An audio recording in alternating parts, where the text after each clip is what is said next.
amigos, esta é mais uma edição do programa Livros que Iluminam aqui na FEB TV.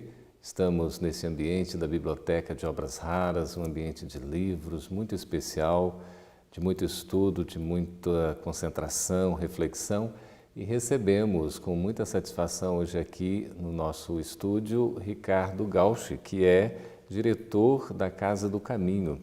Ricardo, seja muito bem-vindo ao programa. Nós aqui agradecemos a presença aqui num lugar tão especial para a história do movimento espírita brasileiro, e especialmente com a presença dos espíritos amigos que nos acompanham em tarefas tão sublimes para a difusão da doutrina. Em trabalho dessa natureza, de fato, nós nunca estamos sozinhos, em um ambiente assim propicia, não é, Ricardo? Você tem uma vasta experiência no trabalho espírita, não é? Você poderia rapidamente nos contar assim um pouco da sua trajetória? Na verdade, não é uma experiência tão vasta assim, né? Mas ela obviamente transcende esta existência, mas nesta propriamente dita, nosso contato com a doutrina se dá quando aluno da universidade já. Quer dizer, foi tardio o nosso reencontro com a doutrina, mas esse reencontro foi marcante porque ele reafirmou convicções que não eram referenciadas em uma religião específica, até porque as respostas que eu particularmente procurava não encontrava nas religiões que eu conhecia. Tive uma formação católica inicial, fiz a primeira comunhão, mas só por meio de um amigo que fiz na universidade, que se transformou no instrumento da espiritualidade para me levar de volta ao caminho do trabalho para o Cristo, na seara espírita, é que eu tive oportunidade de voltar às minhas origens, né, pré-encarnatórias, quando eu já havia, obviamente, tido contato com a doutrina, porque quando eu comecei a compulsar os livros, eu percebi que já havia visto aquilo. Tinha certeza absoluta que eu estava relendo e não lendo exatamente. E dali, de 1980 para cá, a minha história foi sempre de muitas bênçãos por meio da doutrina, no trabalho da seara, e até que tive a oportunidade de trabalhar na fundação de duas instituições espíritas, o Grupo Espírita Casa do Caminho, onde eu trabalho hoje intensamente, e a Sociedade Espírita de Educação do Menor Semente de Luz, que era um trabalho mais para crianças, que hoje funciona em Samambaia, e se subdivide em duas instituições, uma creche, que atende 100 e tantas crianças, e um centro espírita, Semente de Luz, que dá o suporte vibracional e espiritual para todo esse trabalho, que é um trabalho muito bonito. E atualmente, como nós tivemos essa oportunidade também, dirigimos a assistência espiritual lá na Casa do Caminho, que é um trabalho difícil. Estas casas que o Ricardo está se referindo são no Distrito Federal, não é isso? Sim, Samambaia é uma cidade que antigamente era chamada de cidade satélite, uma região administrativa, e no Guará 2, que é uma outra cidade também, satélite, e hoje chamada região administrativa, temos a Casa do Caminho. São duas cidades distantes uma da outra. Nesse trabalho do atendimento espiritual, como é que você entende o atendimento espiritual inserido no contexto da casa espírita? Bom, na verdade, a assistência espiritual, que envolve tanto o atendimento espiritual quanto a assistência propriamente dita, para quem busca isso, pelo atendimento, a ajuda da casa por meio de tratamento, de suporte, né, espiritual, digamos assim, nós temos uma articulação intensa com a casa como um todo, porque a assistência ela se dá envolvendo o estudo, envolvendo a atividade assistencial não mediúnica, envolvendo o trabalho da evangelização das crianças, o trabalho de estudo sistematizado, que é uma evangelização de adultos, digamos assim, e tudo isso tem que se compor para que a pessoa que busca uma casa espírita tenha todos os recursos disponíveis para poder se soerguer e superar uma fase difícil, que não se dá de fora para dentro, mas de dentro para fora, como nos ensina Emmanuel, que é o nosso tema aqui hoje. Pois é, o nosso tema de hoje é sobre as obras de Emmanuel. Emmanuel, esse espírito guia de Chico Xavier. Ricardo vai contar um pouquinho para nós sobre a trajetória também de Emmanuel, de Chico. Emmanuel, Ricardo, a gente falando aqui de Emmanuel, a gente deve muito a Emmanuel, não é? Diríamos que se nós imaginarmos hoje o movimento espírita sem as obras psicografadas por Chico Xavier, nós teremos um quadro muito pobre e muito distante daquilo que nós estamos vendo hoje. Certamente, eu penso que a Federação Espírita Brasileira, inclusive, não teria o alcance que tem hoje, a força que tem na condução das atividades do movimento espírita em nível nacional, no movimento federativo, se não fosse as obras de Chico e principalmente o próprio Chico Xavier, que foi coordenado por Emmanuel, embora espiritualmente eles têm uma vinculação propriamente, quase que o guia de Emmanuel, se nós analisarmos a história dos dois, ao longo das encarnações. Ah, é? Porque é uma coisa curiosa, né? A gente tem assim a explicação de que Emmanuel, o guia espiritual de Chico, coordenou seu trabalho psicográfico, e não só isso, mas todo o trabalho da mediunidade, quer dizer, a missão de Chico aqui na Terra. Você está dizendo tanto quanto o oposto disso. Sim, inclusive há referências explícitas a esse respeito.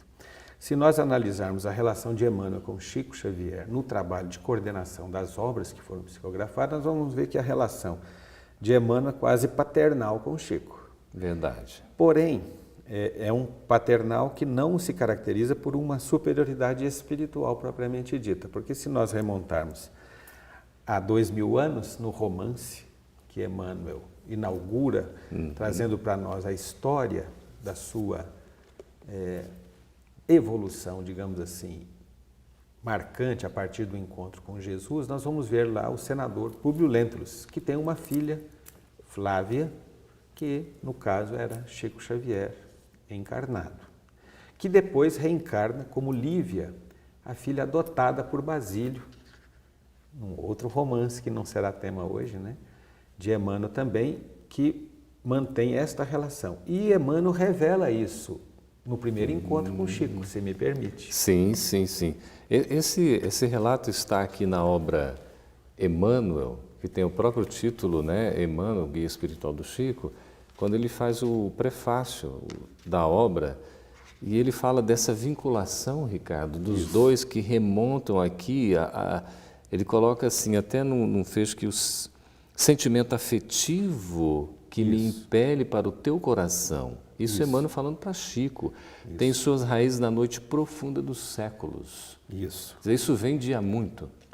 E ele diz aqui, inclusive, o seguinte, quando Chico o vê pela primeira vez, com a figura de um idoso, um pouco diferente do senador que a gente vê no retrato que foi feito cerca de 10 anos depois, aproximadamente, um retrato mediúnico, ele vê Emmanuel num feixe de reflexos luminosos que tinham a forma de uma cruz, segundo o próprio Chico Xavier descreve aqui nesta explicação que ele dá no início do livro Emmanuel. Essa é a primeira vez que Emmanuel se torna visível a Chico. E só para ele, pelo entendimento, as pessoas não perceberam, só ele visualizou e dialogou com Emmanuel em pensamento.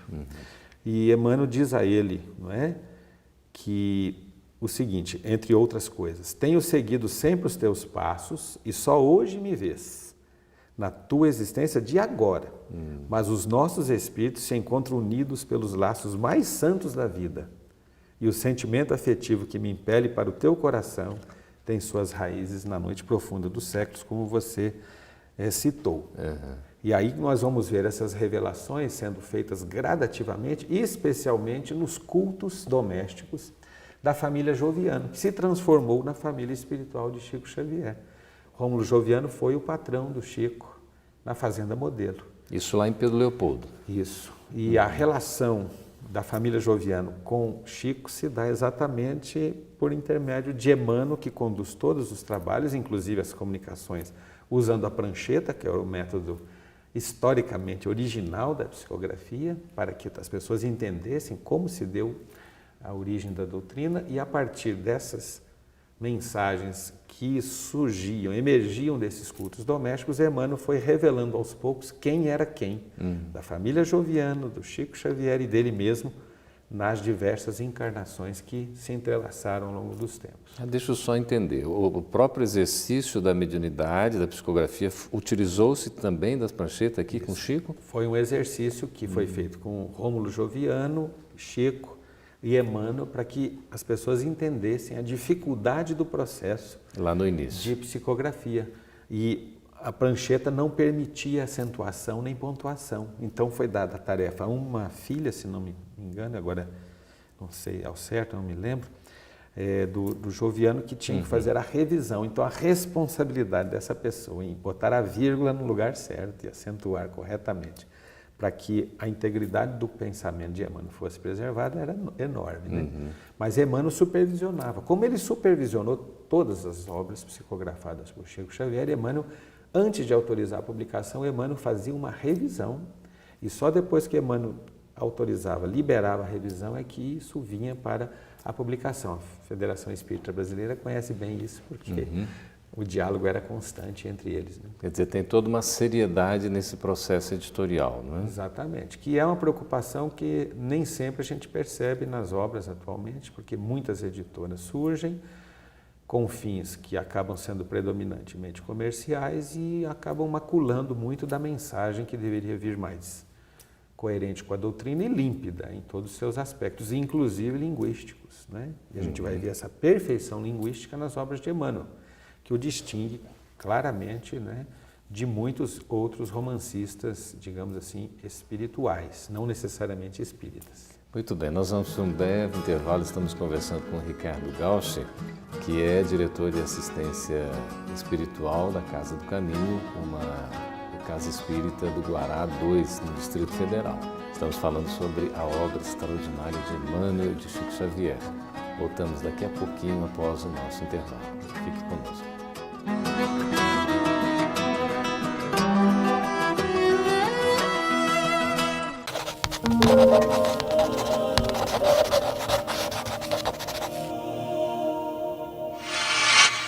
Lembra-te assim, Chorei igual a verdade não é permitas que o veneno da condenação o amor é a te própria assome a vida. boca. doente, Chorei ao Ama-me desta encontrar-te. forma.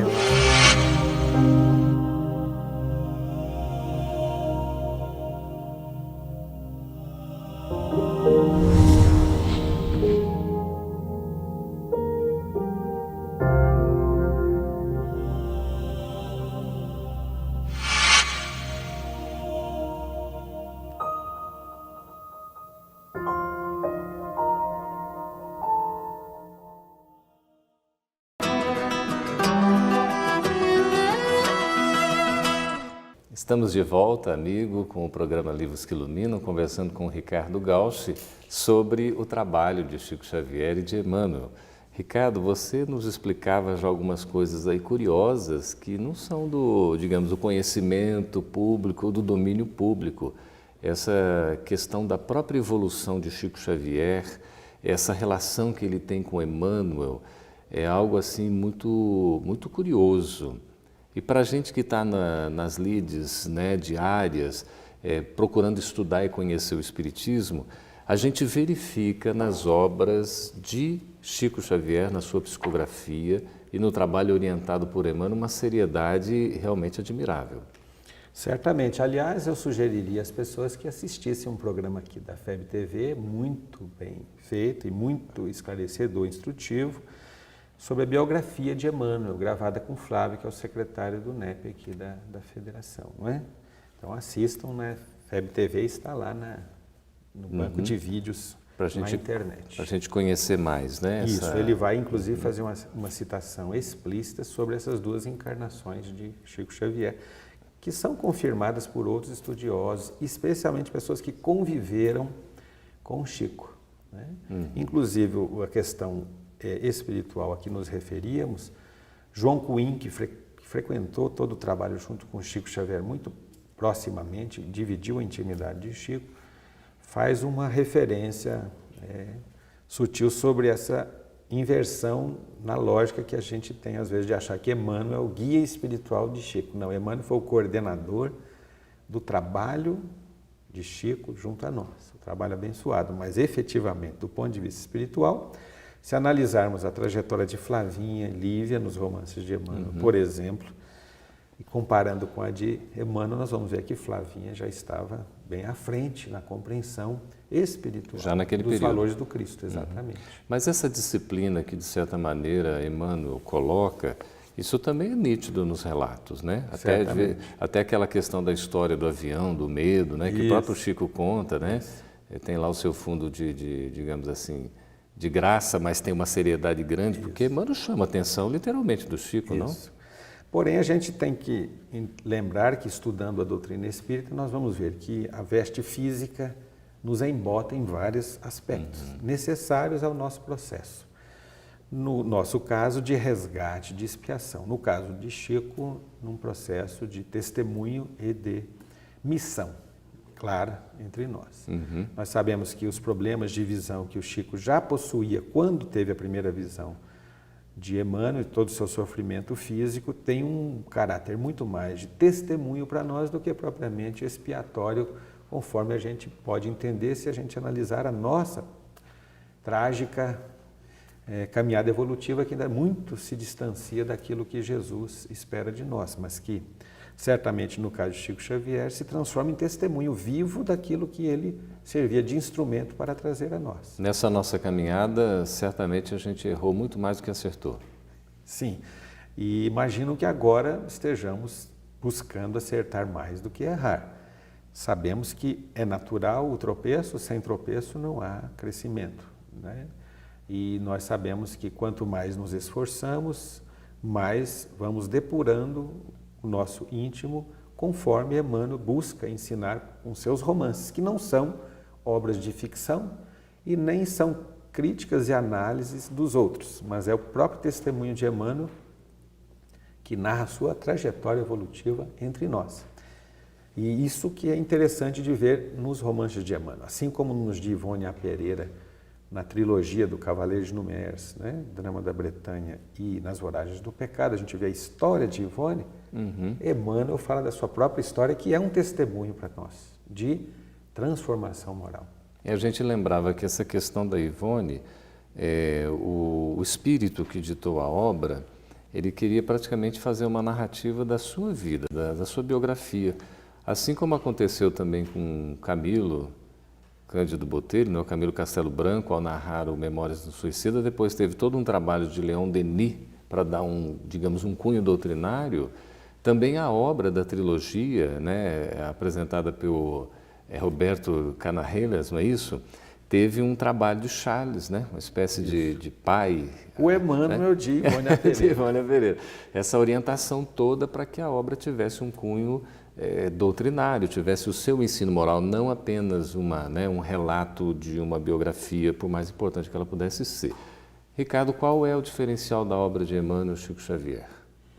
Bom, certa feita, Altivo Ferreira, que foi diretor aqui da FEB, né? Vice-presidente também. Vice-presidente, esteve conosco quando eu era aluno ainda na universidade, quando nós tínhamos o grupo espírita da UNB à época, né? Sua primeira encarnação, já que ele reencarnou e está funcionando hoje de novo, desde 94, na Universidade de Brasília. Altivo Ferreira fez um comentário lá após uma palestra, conversando com as pessoas, que eu fiquei muito atento, porque eu já era um admirador inconteste de Emmanuel, eu percebia um diferencial em relação a todos os outros que traziam suas lições. Ele dizia que, na ótica dele, da diretoria à época, Emmanuel certamente era o espírito de maior evolução, se comunicando conosco, trazendo ensinamentos.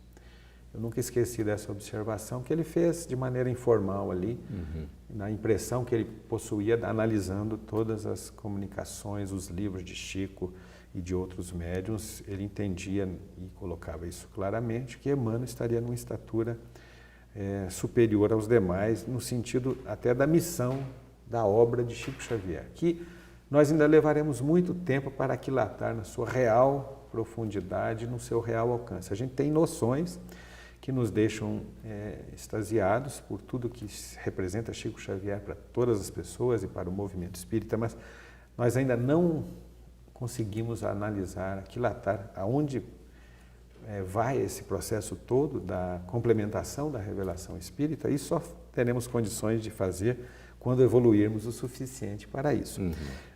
O Emmanuel, quando aparece para Chico, e aqui o Chico Xavier vai falar no prefácio da obra Emmanuel, ele já dá uma sinalização sobre a importância de todo o trabalho de Chico, especificamente ao servir de instrumento para que os romances que Emmanuel traria significaria para todos nós. Né?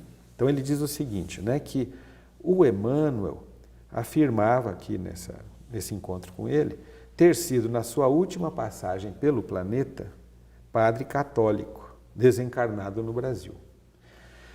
É interessante que Emmanuel, depois que se encontra com Jesus, que é narrado há 2000 anos, ele vai ter várias encarnações envolvido com a questão do movimento católico. Isso tem um papel por causa da formação religiosa no tocante ao conhecimento aprofundado, especialmente do Novo Testamento, da penetração no pensamento do Cristo, que era fundamental para o que ele viria a fazer. Porque Emmanuel acaba constituindo a equipe, junto com outros grandes luminares, né, do Cristo, da revelação espírita, ou seja, a falange espírito de verdade. E traz para nós uma mensagem que todos nós sabemos, né, o egoísmo em o Evangelho segundo o Espiritismo, antes da última encarnação aqui no Brasil.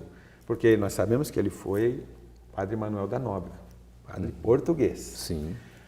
A história de Emmanuel, ela é basicamente constituída na Europa, longe da língua brasileira. Se aproxima para a língua portuguesa de Portugal. Como o padre Damiano também, espanhol, ele se aproxima também, né, do espanhol, mas a apropriação da língua brasileira em todas as suas nuances vai se dar na última encarnação, que é uma encarnação preparatória para o trabalho que viria na sequência. A gente vê aí a anterioridade do espírito, né? O Brasil é um país muito jovem, né? São 500 e poucos anos.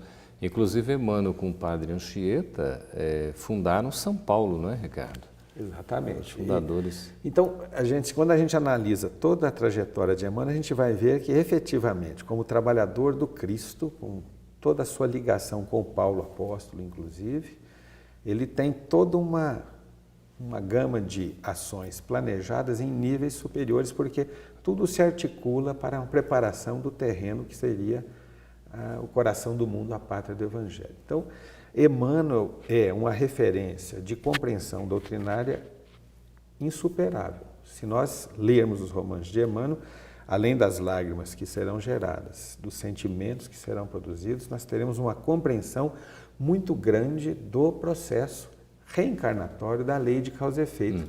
E Emmanuel faz isso também nesse prefácio de explicação aqui, quando ele diz o seguinte: Emmanuel, leva-me às eras mortas e explica-me os grandes e pequenos porquês das atribulações de cada instante. Ou seja, Emmanuel vai nos ensinar que nada que acontece na nossa vida é por acaso. É por acaso. Tudo tem uma razão de ser. Sejam os grandes problemas ou os pequenos problemas que permeiam o nosso caminho evolutivo, tudo se articula com o passado. E Emmanuel vai fazer essa explicação por meio dos seus romances. Então, ele é um grande professor. E a aplicação dessa visão didática de Emmanuel, colocando tão claramente, da própria justiça divina. Exatamente, que vai mostrar exatamente nos romances como que a gente planta e como a colheita se dá para que a gente reflita sobre o que plantou para fazer novos plantios, cada vez mais na direção daquilo que foi definido por Jesus como governador espiritual do nosso planeta. Aí a aplicação da lei de causa e efeito, ação e reação. Perfeitamente. Estamos conversando com Ricardo Gauchy sobre o trabalho de Emmanuel, Chico Xavier, na obra da divulgação do Evangelho de Jesus. Nós vamos para um breve intervalo, voltamos daqui a pouquinho, permaneça conosco.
Estamos de volta com o programa Livros que Iluminam aqui na FEB TV, conversando com Ricardo Gauch sobre a obra de Emmanuel, Chico Xavier.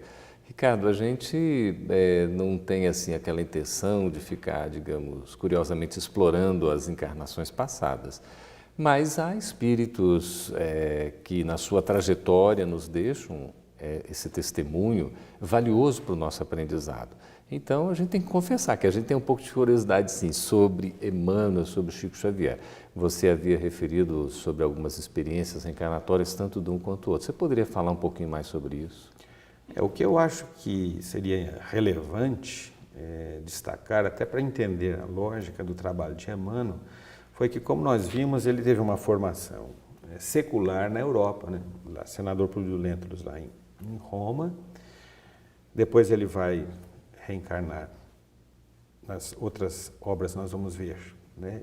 Predominantemente na sequência no movimento católico, como padre, se construindo, né, no estudo do Novo Testamento, na difusão da mensagem do Cristo. Mas para fazer o trabalho de coordenação do Chico, ele precisava se apropriar da língua brasileira, né, do português brasileiro. Para isso, dentro da lógica maior que nós não compreendemos pela nossa pequenez, ele reencarna aqui no Brasil no final do século XIX, não é?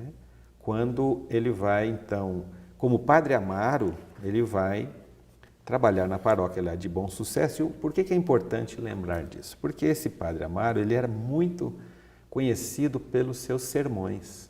Ele era de uma família do norte, não é? Mais precisamente do Pará, uma família muito abastada. Ele larga as possibilidades que a riqueza da família oferecia para vir se dedicar ao Cristo no Rio de Janeiro. E se transforma no pároco de Bom Sucesso, conhecido que trazia pessoas de várias partes do Rio de Janeiro pelos seus sermões. A igreja era muito cheia por conta desses sermões. E o que é curioso nós vermos aí é que ele acaba conhecendo e conversando muito com Bezerra de Menezes sobre as ideias espíritas. Então, as coisas se articulam todas. Efetivamente, o Padre Amaro se apropria dessas ideias com naturalidade, a conversão do Bezerra, e, portanto, se juntando à apropriação da língua portuguesa, brasileira, ele consegue, então, depois coordenar e fazer toda a revisão linguística com a propriedade que caracteriza Emmanuel. E é muito curioso que ele desencarna muito jovem e ele descreve, não é, em uma mensagem pelo próprio Chico, o seu último momento, a sua última desencarnação, com detalhes. É uma mensagem absolutamente rica, em que ele vai descrevendo tudo o que ele vai passando no momento da sua desencarnação, como um padre jovem, porém muito doente. E é essa mensagem. Por que Emmanuel traz essa revelação? Não por vaidade, obviamente, sim, mas para nos alertar sobre o que nos aguarda na desencarnação, em função do que nós vivemos aqui na vida que Deus nos concedeu, como uma oportunidade abençoada de crescimento. Ele dá o próprio testemunho. Exatamente. E o curioso é que a gente poderia ler, né? Talvez a oportunidade não permita. O curioso é que ele vai narrando todas as sensações que ele vai passando, quando o corpo começa a efetivamente se desorganizar completamente, e ele de repente dorme.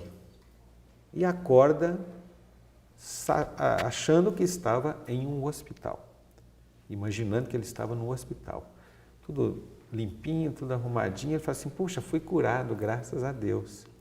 E ele é orientado pelo espírito que o recebe lá, que vai atendê-lo, achando que é um médico de um hospital do plano físico, que vai dizer a ele para ele ter calma, que aos poucos ele vai compreender o que está acontecendo.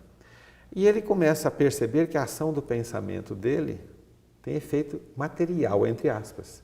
Porque ele lembra do crucifixo de prata, que era muito caro a ele como padre, e no momento que ele pensa, o crucifixo se materializa. E ele começa a perceber que o que ele vai pensando vai acontecendo. E ele começa aos poucos a entender que as coisas não eram exatamente como ele imaginava. Ele não estava mais no plano físico. Até que ele sente ao lado dele, e que faz ele começar a retomar a sua memória de tudo que aconteceu e quem ele era, de Lívia, a sua esposa, lá há 2000 anos, né? A esposa de Públio Lentulus, que foi um espírito também muito acima, tanto dele quanto de Chico na época, em termos de busca e vivência da mensagem do Cristo, que o acompanhou ao longo do tempo. Razão pela qual, com razão, ele dedicou aquele poema belíssimo que se transformou numa música tão famosa no movimento, que é a Alma Gêmea, que sintetiza a relação de amor entre os dois. Que está no há 2000 anos, não é isso? Que é simplesmente maravilhoso, né? Ricardo, fazendo um recorte temporal, esse retorno de Emmanuel, então, na última encarnação, com essa descrição da desencarnação, foi como o Padre Amaro, não é isso? Padre Amaro, a última encarnação. No século XIX. Isso, ele pega o final do século XIX, né? No finalzinho do século XIX, ele desencarna bem no iniciozinho do século XX. Né? Isso tudo é descrito em detalhes, né? Em várias obras aqui, que vão descrever esse processo. Né? Esse livro que você está mostrando, só para a gente ver. É Deus Conosco, de Emmanuel. Dá para a gente ver? Psicografia de Chico Xavier. Deixa eu mostrar aqui para o nosso... É um livro muito instrutivo, inclusive narra as experiências com a prancheta que nós fizemos. Ok. O telespectador pode acompanhar aqui. É muito interessante. Deus Conosco. Deus Conosco, que é o quê? Exatamente o significado da palavra Emmanuel. Emmanuel quer dizer Deus Conosco. Ou seja, é um título que tem coerência total com Emmanuel, que fala também das encarnações deles. É muito instrutiva essa obra, que se junta a outras da própria FEB, né? Perfeito. Como especialmente Palavras de Emmanuel, que é organizado, este livro, por Silvio Brito Soares. Silvio Brito Soares, que é uma obra muito interessante, porque o Silvio Brito, como um garimpeiro, recolhe os trechos das diversas obras de Emmanuel com a precisão. Admira-me realmente o trabalho do Silvio Brito Soares, porque ele tem essa capacidade de fazer essa síntese. São obras de referência que ele já fazia há algum tempo, né? No tempo do seu trabalho aqui, meados do século XX, enfim. É um trabalho bonito, resgatando informações. Ele tem aquele Páginas de Leon Denis também, né? Que faz esse trabalho resgatando as informações. E aqui Palavras de Emmanuel. Que são muito importantes, porque retomam assuntos que Emmanuel vai trazer na sua grande instrução. Porque o diferencial das obras de Emmanuel, para quem estuda, para quem quer conhecer a doutrina, é que ele é um curso de doutrina espírita na sua mais perfeita articulação e consistência interna. Ou seja, nós estudarmos os romanos de Emmanuel, nós estaremos estudando fundamentalmente a doutrina. Razão pela qual Emmanuel certamente cobrava essa disciplina de Chico Xavier, mas também alertava Chico que a referência de Chico tinha que ser Allan Kardec. Que se por acaso Emmanuel se desviasse da codificação, que ele ficasse com Kardec. E nós sabemos que Emmanuel não se desviou. O que há, às vezes, é a falta, às vezes, de compreensão que, às vezes, a gente tem por processo evolutivo insuficiente de entendimento de certos detalhes, certas nuances que Emmanuel nos traz em suas obras. Então, o que dizer, por exemplo, de alguns pensadores, autores que foram até, digamos, uma linha, se não oposta, pelo menos bem diferente, crítica do trabalho de Emmanuel Chico Xavier? Quando nós refletimos sobre o que ouvimos até os dias atuais em relação ao próprio Mestre Jesus, por críticos, entre aspas, que se dizem conhecedores, nós vamos observar que precisam ser absolutamente relevados e respeitados com piedade. São pessoas que não entenderam efetivamente do que estão falando, tratando. Nós sabemos que os críticos, eles podem ser críticos construtivos ou destrutivos. Os destrutivos devemos considerar com muita tolerância, perdoar e seguir em frente, porque nos parece que para que um espírito possa fazer uma análise crítica em relação a qualquer coisa, eles têm que estar em posição acima, evolutivamente falando. Assim como Kardec nos disse que num esclarecimento, numa reunião mediúnica de atendimento de espíritos em sofrimento, é a autoridade moral do esclarecedor que se impõe. Então, quando nós vamos analisar a autoridade moral de quem critica Emmanuel, nós absolutamente desconsideramos as críticas. É uma absoluta impropriedade. Seria o mesmo que nós dois aqui escrevermos um livro criticando as ideias de Jesus. Seria de causar piedade, né? A nós. Muita oração Com certeza. para que nós saíssemos dessa situação. É daí, meus amigos, o cuidado, a prudência que a gente tem que ter. São muitas as obras espíritas, muitas obras psicografadas, mas a gente tem que ver a questão pela prudência, pelo estudo, pelo bom senso, não é, Ricardo? A sintonia destas obras com o trabalho de Allan Kardec, com os princípios fundamentais da doutrina espírita. Porque a gente tem muito aí interesse em, às vezes, modificar, em alterar, atualizar o próprio conteúdo doutrinário, não é? Reescrever algumas obras de uma forma que cabe nos dizer que, infelizmente, é lamentável.